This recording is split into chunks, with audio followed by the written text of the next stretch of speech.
The primary purpose of nearly all serious games focused on health and well-being is to change people's behavior. If this weren't the case, then there would be no need for the game. This is why behavioral psychology, positive psychology, and behavioral economics are all core underlying design elements of your serious game.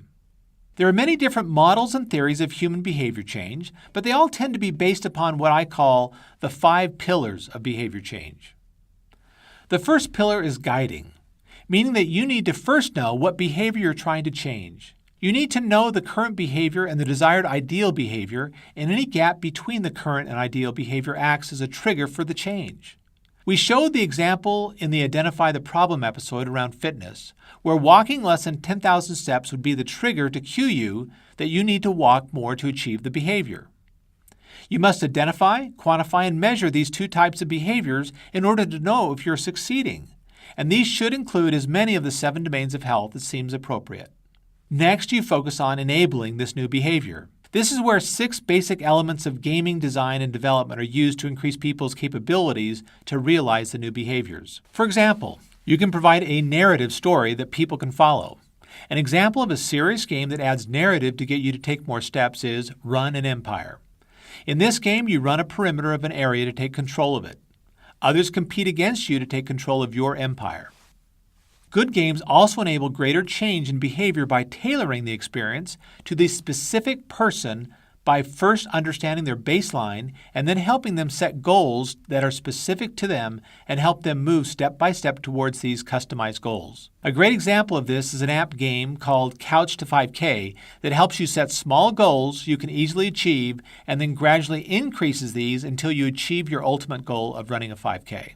A key element of all successful games and all behavior change programs is the role that feedback loops play in helping you see where you are in your progress and providing input on what you need to do to change your behavior. CoachMe is a great example of providing a virtual coach to give you the feedback to improve. If people don't believe they can change their behavior, then all the other enabling mechanisms don't really matter. Therefore, good serious games change beliefs and enable you to believe things are possible that you previously thought were impossible. Fitocracy is a fitness app that focuses on helping you change your fundamental values and beliefs around healthy living. Once you believe that it's important and valuable and that it is achievable by you, you are more likely to change your behaviors to do it. Increasingly, more and more games and apps are incorporating behavioral economics into their solution to better enable behavior change. This is because it harnesses your consistently irrational economic thinking and behavior in productive ways. Stick is a good example of how this can be applied effectively. We have another episode that goes into behavioral economics in greater detail. The final key to enabling behavior change are the long list of gaming mechanics that can be applied effectively if the underlying game design addresses these other enabling factors. These include badges, points, leaderboards, levels, sounds, etc. We have another episode that goes into greater detail on gaming mechanics. Once you have provided the game design that enables greater capabilities, you then must reinforce that through appropriate motivation. Motivations incorporate the 5 elements of positive psychology that we have mentioned in earlier episodes and that we will address in greater detail in later episodes as well. The final 2 pillars we view as being more implicit than explicit. These are support and education.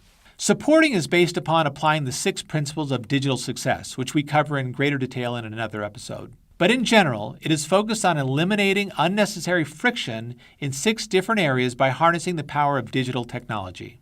The final pillar is educating.